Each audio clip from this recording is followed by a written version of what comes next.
And Brandon Karson is a host, is an actor, and has also been making a huge splash in the adult entertainment world. We're here to talk about all of it. Brandon Karson, how are you?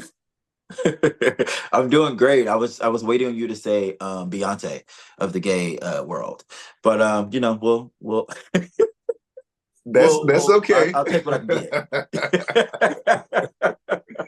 But I'm honored to be here. I'm honored to be in this place, in this space, and to be able to have this conversation with you. And thank you so much for this. I'm really happy about this.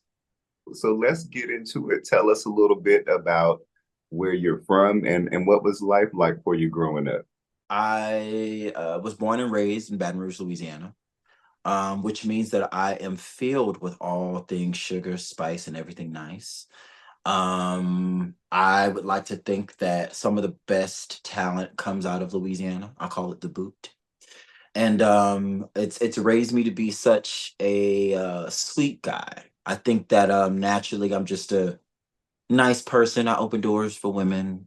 I yeah, make reservations at restaurants. I ask how someone's day is going.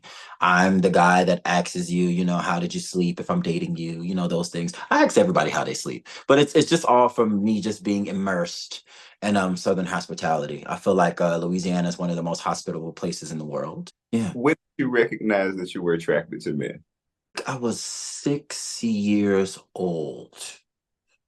I remember like it was yesterday. I got sick with like a stomach situation when I was like really, really young. And I used to have like really weird like digestive issues. And so I was kind of like trapped with my grandmother. And she would, bury herself in like soap operas and everything, the Young and the Restless, Days of Our Lives, Passions, like all the things, right? And there was a man that walked past that motherfucking screen. Can I say motherfucking? Absolutely. Okay, here we are. So motherfucking. There was a man that walked past that motherfucking screen, and I forgot what his name was on Young and the Restless, but I found out that his name was Shamar Moore, Okay. and that was my first like heartthrob. Like that was my first moment where I was just like, I don't know if I'm supposed to like this, but this has a little sweetness to it. And I really wanted to like get into that. Like I thought he was a really, really attractive man. And I didn't really understand what attraction was. I just knew that I was in heat when he would, be on the television. So I got, very, very, I'm not gonna say addicted because that's a strong word, but I would watch Young and the Restless avidly just to see this man on this show. And it kind of just continued to grow from there. And I started to get like little crushes on like, guy friends that I had when I was like in third or fourth grade. And then it was the sixth grade specifically where I was just like, you know what? I think I think I like men. Like I think this is really it. Like maybe this is the thing. Didn't know how to express it, didn't know who to talk to. Mhm. Um, being a black man in the South and being raised in the South, especially in Louisiana, where there's basically like the heartbeat of the Bible Belt, Yeah. um, you are shunned for liking something other than women. Like it's just like not a thing there. And so um I battled a lot with like not being able to communicate that with anybody. And as life progressed, I kind of started to lose fucks to give. And I just, became me. I've always had a little dip in my back. I've always had a little sachet, Shantae in my step. I've always had a little sugar in my tank. Some moments a little bit heavier than others. And, here we are. Here I am. And that's kind of how it came about. What sequence of events occurred to help you not give a fuck? And what did not Um, give it a fuck look like for you? Well, I just realized that the men in my life when I was growing up lied about everything that they had. Mm. They lied about ownership. They lied about their marriages. They lied about so many different things. And I saw that lying for them didn't really work out for them. so so Okay. I was just like, maybe I should just try another route. Like maybe I should just, do something else. Like, have a little different outlook on life. And I think that's when I just decided to just say, you know what, screw it. Like, let me just go ahead and just do what I want to do and how I want to do it. And then that kind of like went double time when I went to college, and then triple time when I didn't need anybody. Like when you get to a point in your life where you don't need anybody to take care of you, or like you're make sure you got food in the refrigerator, or you don't have to worry about anybody paying on your tuition, you don't have to worry about anybody paying on your housing or anything like that. Like once you are like free from that, you can literally do whatever you want to do. And I did whatever I wanted to do. So I mean, they could ask about it today, but the reality of the situation is I don't owe you an explanation. We're not laying up in the bed with each other. You just want to know so you can be comfortable with yourself about what you Right. think of me. That has nothing to do with me. It sounds like there was almost a certain double standard that you decided you needed to ignore, whereas there were a lot of other men in the community that you saw who were doing the complete opposite and getting away with it. And you knew that there would be judgment about your sexuality, so you chose not to care. Yeah. And it's just like I feel like we're all going to be put up for judgment at some point in some time. And the only time it really matters is when it's time to get into the pearly gates. Yeah. That's if you believe in, an afterlife and like all those things. And then that's another conversation for another day. I also grew up in the Baptist church community as well too. So that was like a whole another situation. Where I experienced a lot of things with church members that still have yet to come out.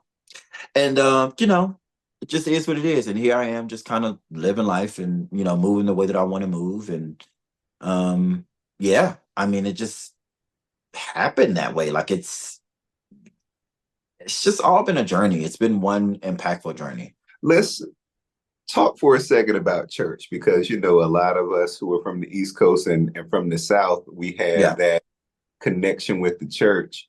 And Hmm. so, what was the biggest hurdle that you had in overcoming what we like to call church hurt in regards to reconciling your sexuality and your Well, faith or spirituality? well, to be honest, um I thank God for the church and for me being introduced to the church the way that I was, being such a young tyke earlier on. My grandfather was the assistant to the reverend of the church that I grew up in. And so every Wednesday I was in Bible study. Every third Saturday we was in, youth fellowship. Every third Thursday I was in choir rehearsal. Every Sunday I was in Sunday school, and then we pivoted right over to service, whether I fell asleep in it or not. And it was just a thing. I feel like within the church, I'm so thankful for it because it helped me to understand the importance of galvanizing a group of people, and being able to speak to people in big crowds. And I feel like the church audience and the people of the church are some of the most colorful people in the world. And they are very, very judgmental about literally everything that comes across, their sight. However, they study a book that says that you shouldn't judge. But whatever. I think that that's another conversation for another day. But yeah, it helped me with entertainment. Like I started to act in the church. I started public speaking in the church. That pivoted me into like going into speech classes and wanting to continue to perform and be in front of audiences and being in front of groups. I feel like the church brought me to my biggest audience ever, like a live audience of about 5 to 7,000 people. And Wow. yeah, I did a play. I fumbled over my lines. Um, and I remember then, and I noticed then, okay, this is something that I just need to be really, really good at if I'm going to be in a crowd of a whole bunch of people. They just so happen to be Bible thumpers. But it definitely helped me to understand me and to understand how important it is to speak to the people and for the people, because there's a lot of lost souls out there. How does your sense of faith sustain you in life now? Um, I don't. I think what's so interesting about my faith base is the fact that all of that time that I was growing up in the church, I did not really connect with. and higher power with God, with Jesus, with all the, the higher ups until I was away from the church. And Mm. I look at the church as a hospital. You go there and you get what you need. But there's a lot of people in the hospital who mooch off of things and who are just there just to be there so they can have free things. And they don't really care about being better. They just care about having free things. And so the church is the same way. It's a lot of people in there who probably shouldn't be in there for a very long time. It's a lot of people who are there to take from you. It's a lot of Yes. people who are there to distract you, you know? So sometimes it's the pastor. That's a word. When your family found out about your sexuality, how did they Yeah. respond to it? They didn't find out. I told them. Okay. Yeah, like but I also feel like I was such a bubbly, colorful child.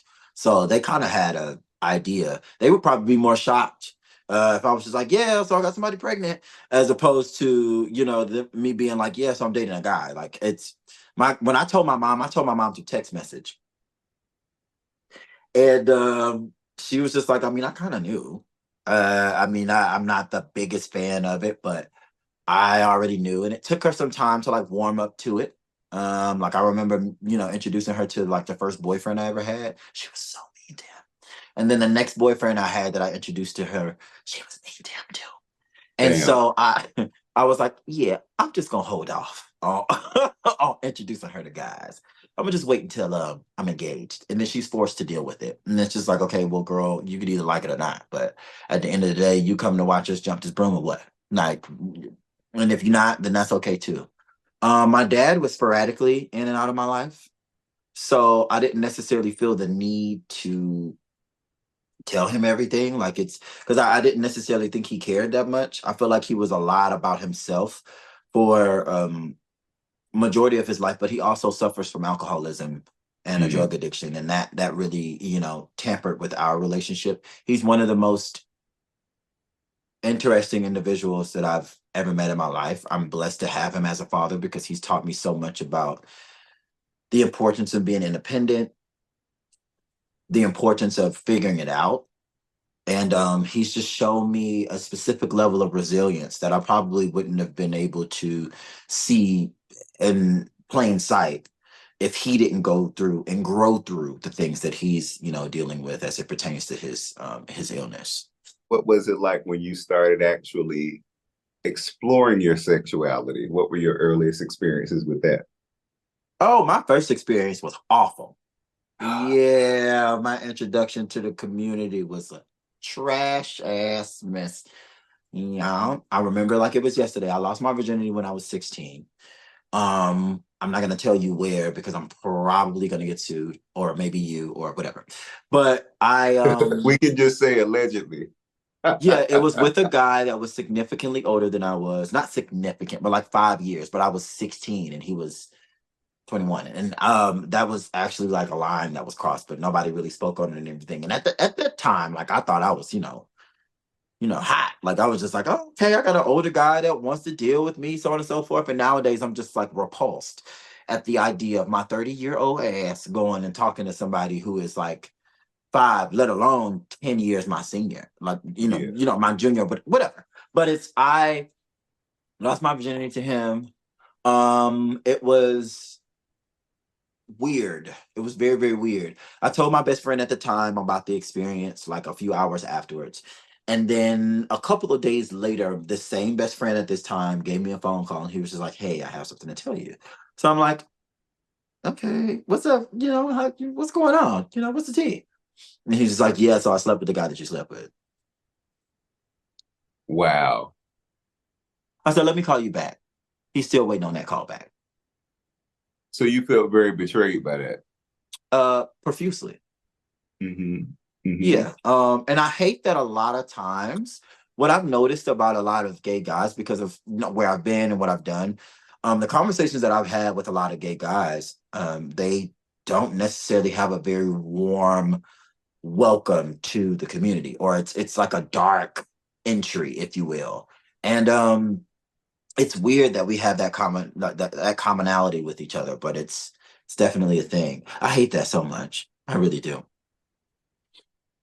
For the people in our community who have that sort of energy, Yeah. what do you think causes that? And why do you think it's so prevalent in our community?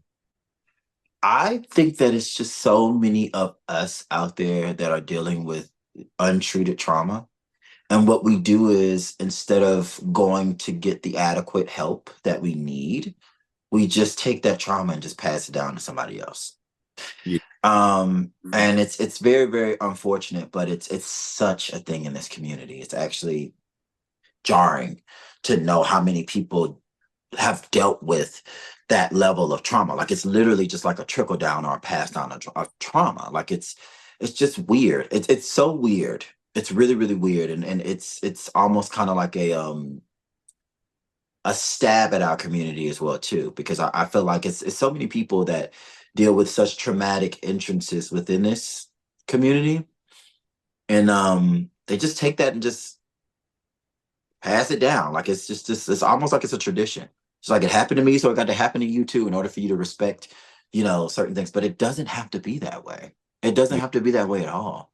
Um, it doesn't have to be that way at all. I don't want to get emotional, but it's like there's one too many stories that I've heard about, the gay experience that hasn't necessarily been the brightest. If it's not somebody getting put out of the house, it's somebody getting raped. If it's not that being a situation, it's someone being taken advantage of, or someone sleeping with somebody else's man, or it's just all of these crazy, rabulous experiences that have, in a way, inadvertently gave us stripes. And so much, I'm not going to say so much, but so many of us, my words are getting jumbled up because me thinking about it is just, wow, so many of us walk through this life hurt, Yeah. so hurt, and they don't want to talk to anybody. I think that's crazy too. Being both a black gay person does come with its challenges. How do Absolutely. you, how do you keep balance and sanity in your own experience? I have an amazing support system, like absolutely amazing. I thank God every day for my family and for my friends, because they definitely keep me grounded. I would not be anywhere if it wasn't for them, and I wouldn't be doing anything if it wasn't for them. And they haven't necessarily supported every move that I've made, but they just love me and support me. And because I'm happy with it, they're happy with it. Mm, So it's all about having a good support system. And I think that's super duper hard to have as a new gay, especially when yes. everybody trying to have sex with you. Like Oh, it's that's a big that's a that's big a one. huge one. Before we really get into the sex part of this Mhm. conversation, how do you find balance with sex and just, having a normal existence? Like not making everything about sex the way some people can do. Solitude. Solitude. I have found that 75, if not 80% of all men that approach me sexually. Wow. And that was before I got into adult entertainment. Okay. So you felt like you were kind of overlooked as a person and were immediately seen as Absolutely. I've done auditions with some of the biggest names out there. And I didn't get the gig, but they wanted to have sex. mhm. I'm not gonna say any names. I'm not one to like throw names out there or anything. I don't need to do all of that. But I've dealt with a lot of hardships when it comes to that, when trying to separate the two. And I think that it definitely came from me doing prior projects that gave very expressive sex scenes that involved two men. And unfortunately, you would think that creatives could, mentally separate the work from the concept. Um, but people think that just because you're comfortable with portraying this on camera, that you're comfortable with portraying this in the bedroom with anybody. And it's actually not the case. I was paid to play a role. Mm, Like, I'm not always this person. Like, and for a director or a film producer to think otherwise is just extremely weird to me. I would like to highlight some of your contributions to our experiences on film as Black gay men. You were in, I believe, About Him, correct? Absolutely. I started it. Yeah, it was that was the life changer.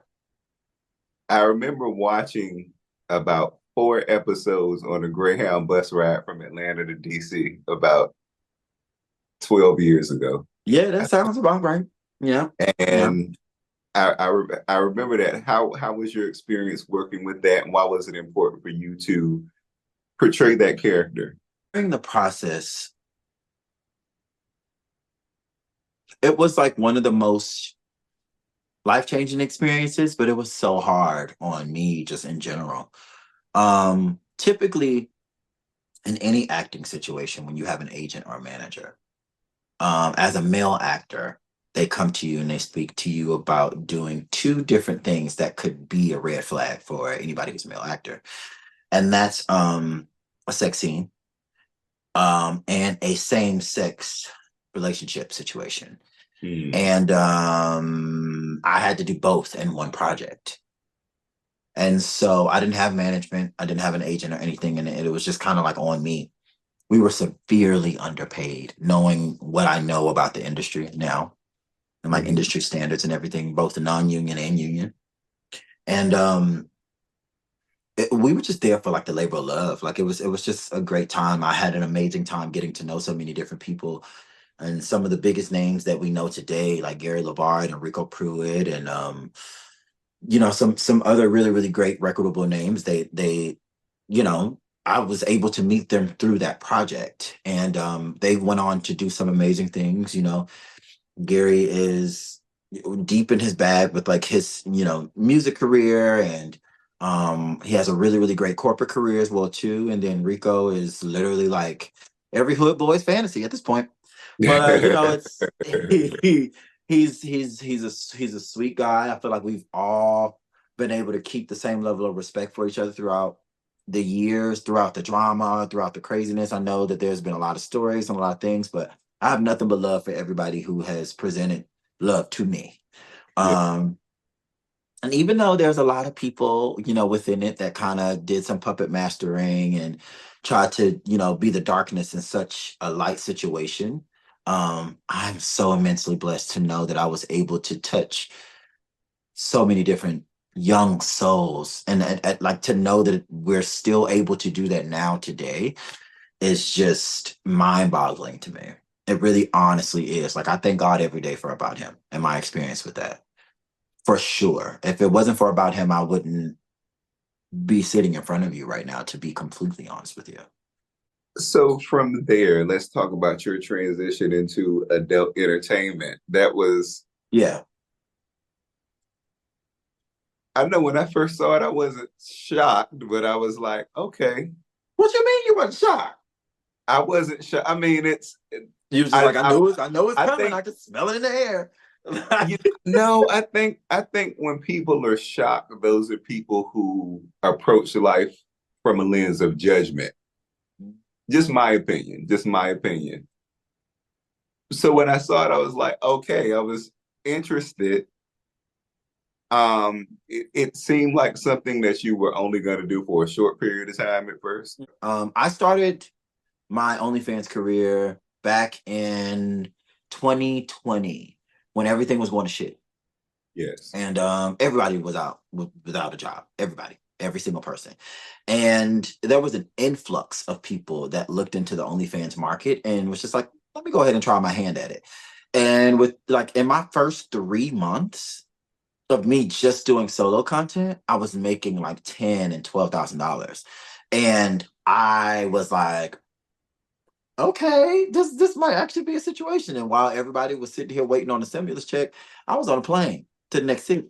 Like, who's open? Let's go. Like I was just I was very much so that I became, a Saks Fifth Avenue fan.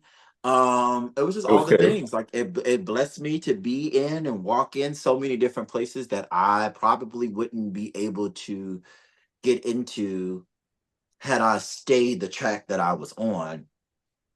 in such a short period of time, I should say, because I feel like as an actor and as a performer, you know, it's so many people out there who've been trying their hand at it for such a long time, and they finally get a big break, and then everything changes. But I felt like I kept getting a big break, but I wasn't getting broken off. If Yeah. that makes sense. Yeah. Like these projects were so popular, like, you know, About Him, Triangle, Him the series, District, like all of these different projects that I had done on film as an actor. I was trying to be taken seriously as an actor, and I had a conversation with this guy about like being a part of a really big show. I don't want to say, because if I say it, then that's going to give away everything. But I had a conversation with him in his living room, and we were talking, and he could not stop looking at my body parts. And I was just so like, I'm giving him his flowers. I'm just like, oh my God, like literally what you've done for the community and everything was like one of the reasons why I decided to be an actor. And I really wanted to get into this and tell our stories and do all these things. And he's just like, yeah, cool, I appreciate that. So how did you get into OnlyFans? And then I'm like, okay. And then conversely, the conversation pivots into, so do you want to stay tonight? And it's like, okay, well, here we are. So I said, you know what? Since I'm so used to all of this attraction and all of this, you know, uh attention, like I would love to monetize it. Yeah. So let's go ahead and put $1 on it. Like that's just gonna be what it is. Now I'm not saying I'm going around, you know, doing the escorting and you know all the things. That door was open. But I just felt like there were so many people that I did work for that used my name for their likingness, and they used my name for likes and for views and for subscriptions and everything on their pay-per-view situations and on their streaming networks. And so I said, I want to take control of that. Like I want to take more control of that. So I completely eradicated myself from web series altogether. And I took the control in my hands, and I put $1 on the content that I wanted to see because I'm an avid porn fan, Yes. always have been. And there was this nostalgia and this beauty behind the porn that I grew up watching, like in the late 90s and early 2000s, that we lost in this day and age. And I felt like, you know, instead of just trashing it and just constantly going against the creators that are putting out some of their best work, then, you know, why not just be a part of the change that I want to see? Right. And so I did that. Like, you know, I have so many different concepts and all these different stories that I have like drawn out in my head. So let's just go ahead and just reenact them like on camera. And I didn't know how good I looked on camera having sex until I watched myself back, and I was just like, oh, I'm turned on by this. This is good. So it started with me just taking control over my name again. And then it turned into me just wanting to solve the problems that I've seen within the community, as it pertains to, you know, the porn community. Like I felt like the storytelling was gone, the heat was gone. Like I felt like there was a lot of thrashing and a lot of clapping going on, and it was Yeah. I was just like, how do we get to this? Like can we have a story behind it? Like why are we watching somebody just get like throated? Like why are we going into all of these things without there being an explanation? And I said, you know what, maybe I should be in this situation to be the person to explain why this is a thing. I'm a writer, I'm a producer, and I'm actually looking to um I'll be going to school next year to become a sexologist. And the goal is to become a sex therapist. And the best way to tap into it, like I'm just like, well, look, like I'm a hands-on learner. Okay. And so I feel like, you know, people would trust a therapist or a talk show host or a speaker even more if they actually went through what it goes through to have good sex or bad sex, or like to see what a kink is, or to understand what this is or what that is as it pertains to the bedroom. And so yeah, I just kind of got into the thick of it. And now here we are. It's all a method to the madness. Okay, so for you to like get on camera and do it, like where does the courage come from? And not to just do it, but to post it and know that, you know, people are going to be paying, people will probably be jerking off looking at it. You know, you may get some obsessed people coming after you. Well, yes. Um, I honestly, me being told no so many times just kind of helped me build up the courage to do just about anything. Like I feel Okay. like, I yeah, that's kind of what it is. Not only that, but I would like to think that I'm pretty fucking attractive. And I know how to have good sex. Like, and the thing is, what I don't know, I learn it. Like, I'm a student at life. Um, I've always been a very studious person. I've always wanted to understand. And so I just wanted to understand the business behind all of this and how everything like works. And now that I know some things, because I don't know everything, I'm not here to be like, to say like I'm just some genius, because if that was the case, then this would be a totally different situation. I would be in a mansion and like the hills and, all the things, or a random house in like Wyoming, but Right. like on my own farm. And it'd be like this whole situation and everything. But no, I just wanted to learn the ins and outs of everything, and I found out a lot, and I'm still learning everything like today, which is why I'm so blessed to be a part of the project that I'm a part of now. The project that I'm on now, it's on Tubi. It's called House of Heat, and Okay. it's a reality show that centers around 9 adult content creators in the same house with each other. And we are learning from each other, we're building with each other, and there's a lot of drama, but there's a lot of work that happens as well too.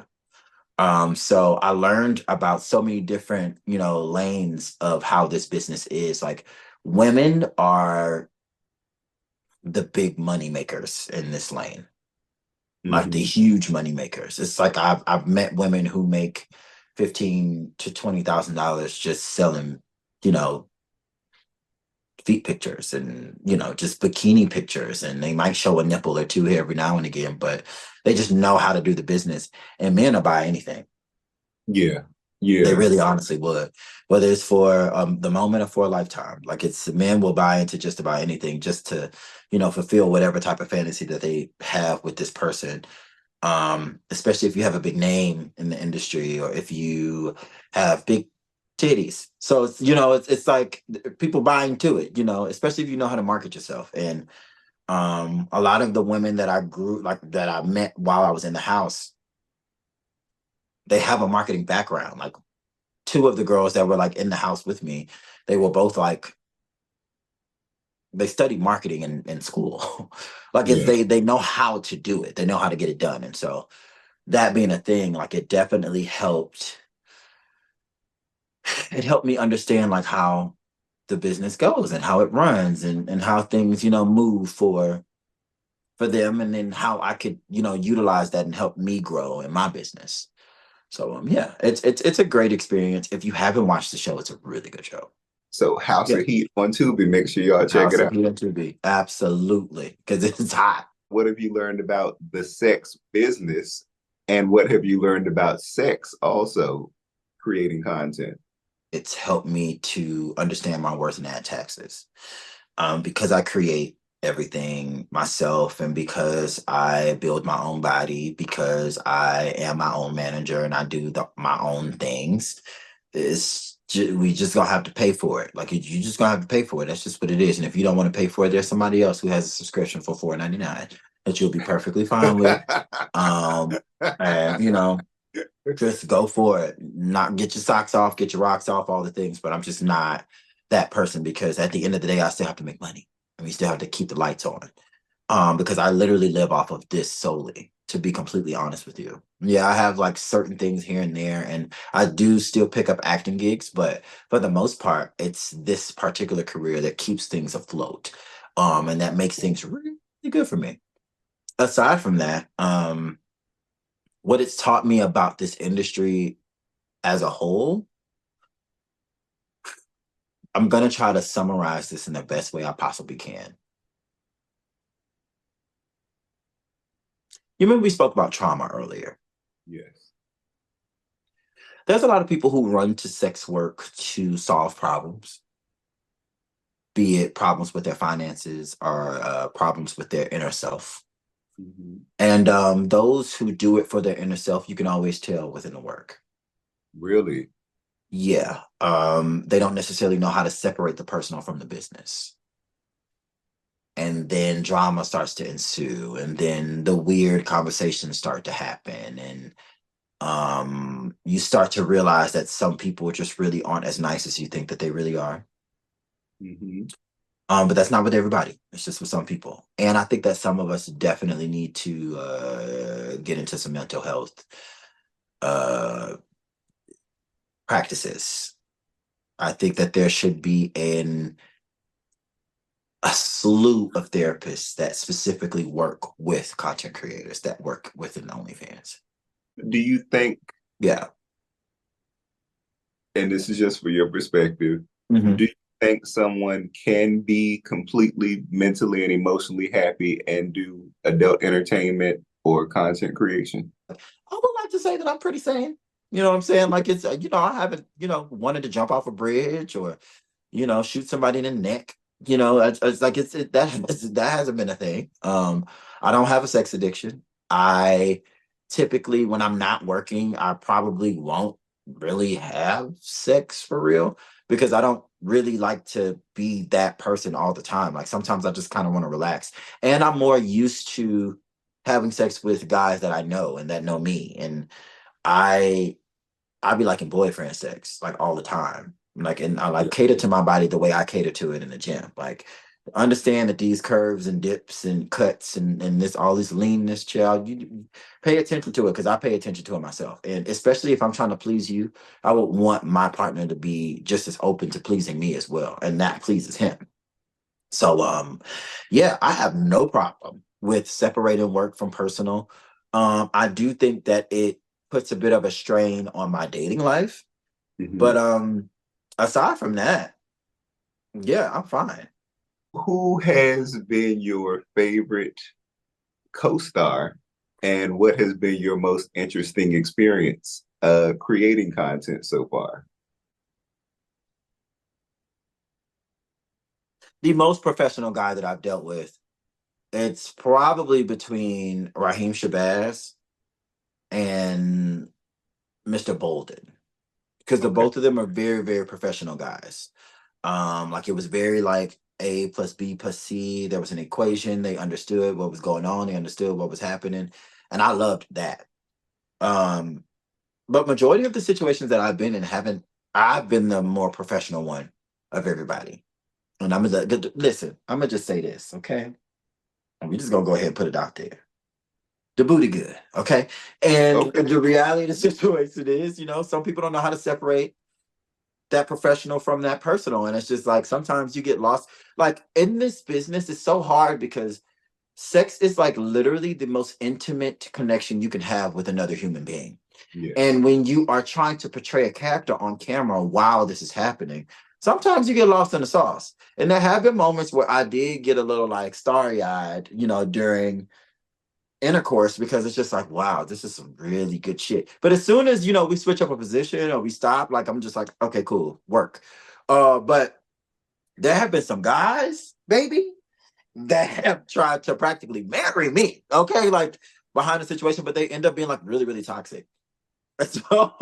So I'd like to say, yeah, those were my two most professional moments. But yeah, I would like to say that I have pretty good sex on camera. Like I don't have too many moments where I'm just like, oh my God, this was awful. Like it was just crazy. And even if I did, I would never speak about it. When you leave a scene, how do you know you did that? It's like that level of like dopamine that's still in your body after you have sex with somebody, and it's just like, I know, like like you ever had like a moment sexually where you were just like afterwards, you leave his house or he leaves yours, and you're just like, I did that.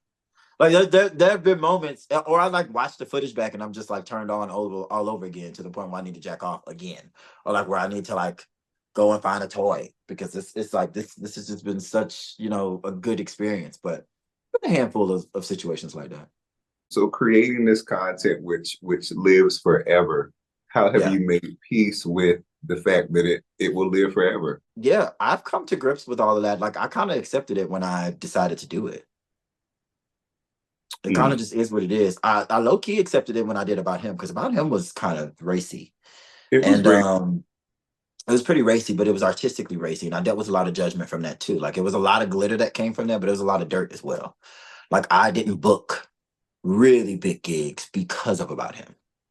Mm. Yeah, like I was supposed to. Let me not say that because what's for me is going to be for me.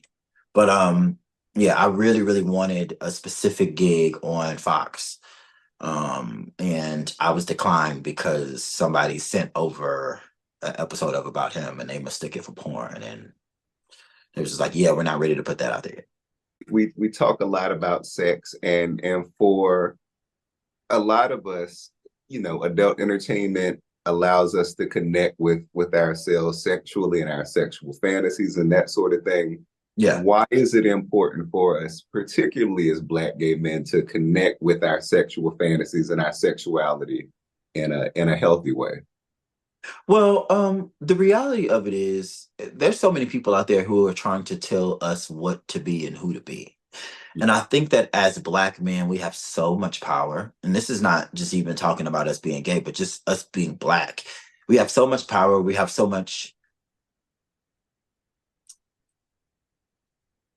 a lot against us too. But it's because of who we are and what a lot of people have done before us that makes it so beautiful to be able to do whatever we want to do now. And yeah, it does come with repercussions, but it just is what it is. And I feel like sexually, porn has saved so many households.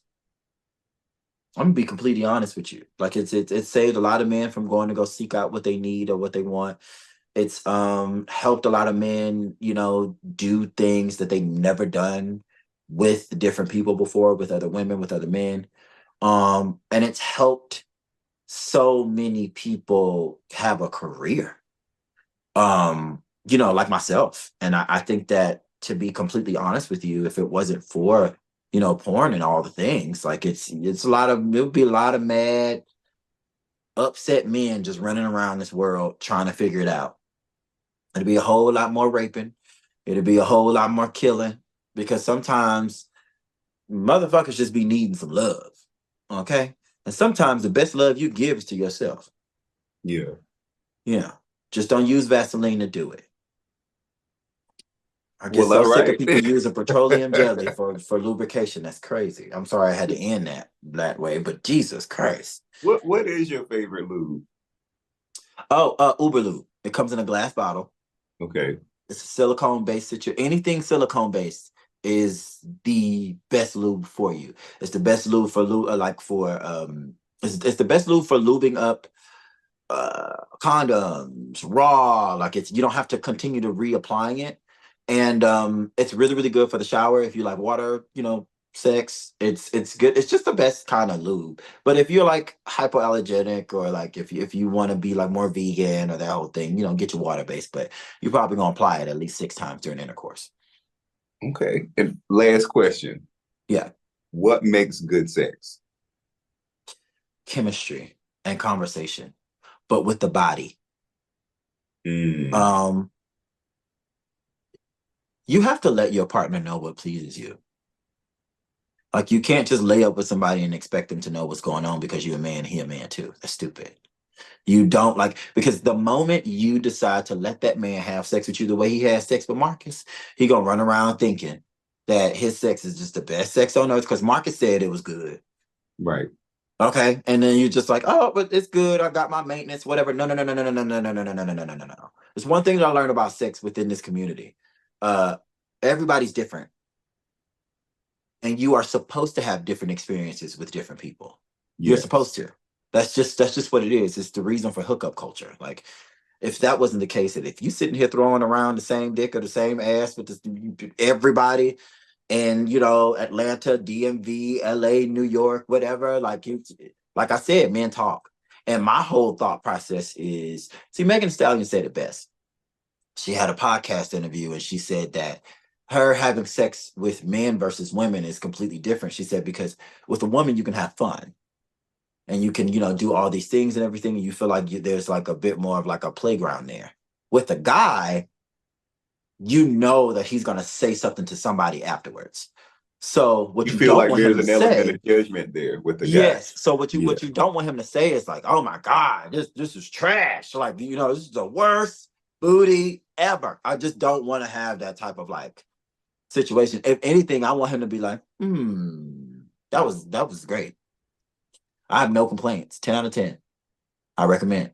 Like you want to have that type of situation, but that starts with communication, both with the mouth and with the body.